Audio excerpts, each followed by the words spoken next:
Magandang araw! Welcome back sa aking channel. Sa mga bago po, please don't forget to like and subscribe my YouTube channel. Thank you so much! Guys, balikan natin ang kwento sa abot kamay na pangarap. Dito nga ay nagkausap na nga itong si Giselle at si Lynette. Nagkwentuhan sila tungkol dun sa proposal. At may sinabi siya dito kay Lynette na hindi din okay sa kanya ang proposal. Dahil nga, pagdating daw sa mga bagay na yon, dapat pinag-uusapan mentally, dapat ready kayo mentally. At napapag-usapan, hindi daw yung pabigla-bigla na lamang na basta nalang luluhod, bigla, and then yung girl, walang choice kundi sasagot ng yes kasi ayaw mapahiya si boy, di ba? Parang hindi daw okay sa kanya ang ganun na setup. Ni Giselle, tama lang daw ang desisyon nitong si Lynette na wag mo nang mag-yes at maiging kilalanin at kilatisin na munang maigi para sigurado at hindi na maulit ang nangyari sa kanya na ginawa ni RJ na naloko siya. Dala na pag-isip-isip nga ni Doc Carlos na tama nga rin itong si Doc Javier na dapat na niyang sabihin ang kanyang sekreto dahil hindi rin naman maganda. At sinabi niya kay Doc Javier na bigyan muna siya ng oras dahil hindi nga basta-basta ang kanyang gagawin. Dahil nga gulo ang idudulot nito dahil marami ang magagambala at magugulat sa napakalaking sekreto na kanyang sasabihin.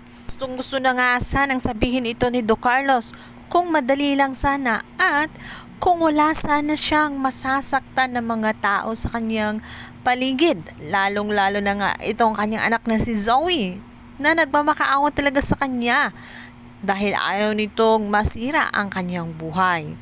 Palit, iginit nga ni Doc Javier na kung patatagalin pa niya ay mas lalo nga siyang mahihirapan.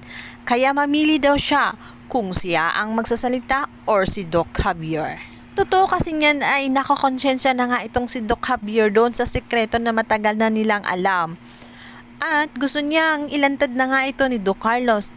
At dahil kung hindi siya kikilos, ay siya na nga ang gagawa ng paraan. Dahil nga hindi mapakali itong si Doc Javier ay nagtanong na nga siya dito kay Doktora Minor at tanong na may kasamang hugot. Kung sakali daw na si Doktora Minor ay mayroong sikreto na, malaking sikreto na alam. At alam niya na kapag isasabi niya yung sikreto na yun ay marami siyang masasaktan. Ilalantad ba niya or ikikip niya ang lihim dahil wala naman siyang kinalaman dito? Ito nga sinabi ni Doktora Minor na sasabihin niya ang lihim.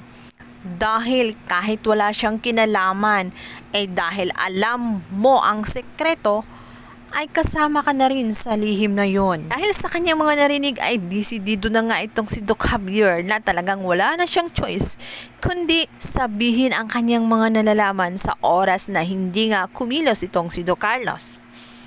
Dahil mas lalong lalala nga ang sitwasyon kapag hindi siya kikilos.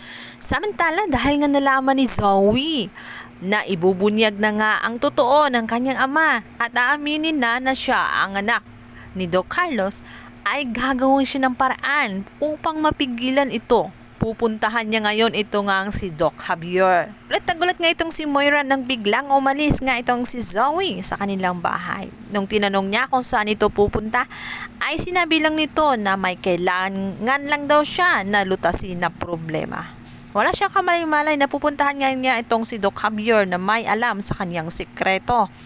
Hindi upang magmakaawa or pakiusapan, kundi pipigilan ng sapilitan. Gulat nga si Doc Javier nung dumating nga itong si Zoe at galit na galit.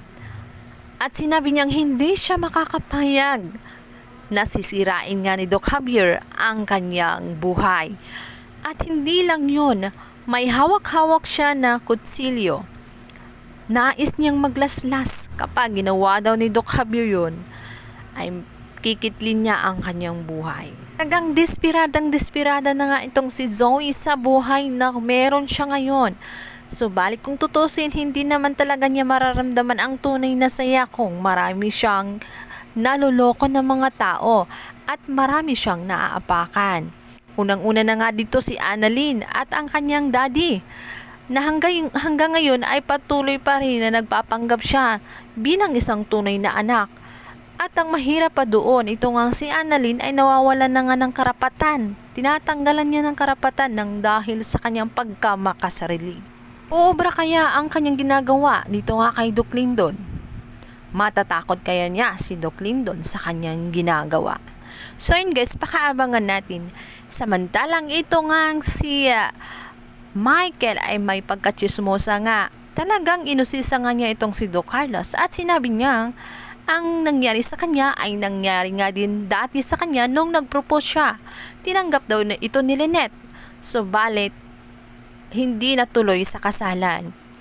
Dahil kay Doc RJ, yun ang sabi niya, hanggat nandoon daw si Doc RJ, ay talagang wala daw kasal na mangyayari. Hanggang ngayon daw, mahal pa rin niya itong si Doc RJ.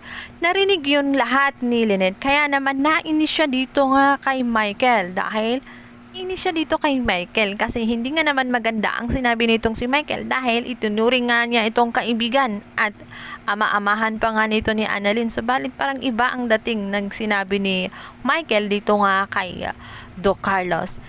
Kaya dito naman pinaliwanag ni Lynette ang totoong dahilan kung bakit. Dito sinabi ni Lynette dahil talagang gusto niya na makasiguro at gusto niya na kilalaning maigi pa itong si Doc Carlos bago tanggapin. Dahil nga naman ang pagpapakasalay hindi naman talaga yan basta-basta. Hindi yan biro. Kapag tinanggap mo na, ay hindi mo na pwedeng ibalik. Hindi yan kanin na kapag nainitan ka ay iluluwa mo na lang. Wala ka ng choice dahil kinasal ka na.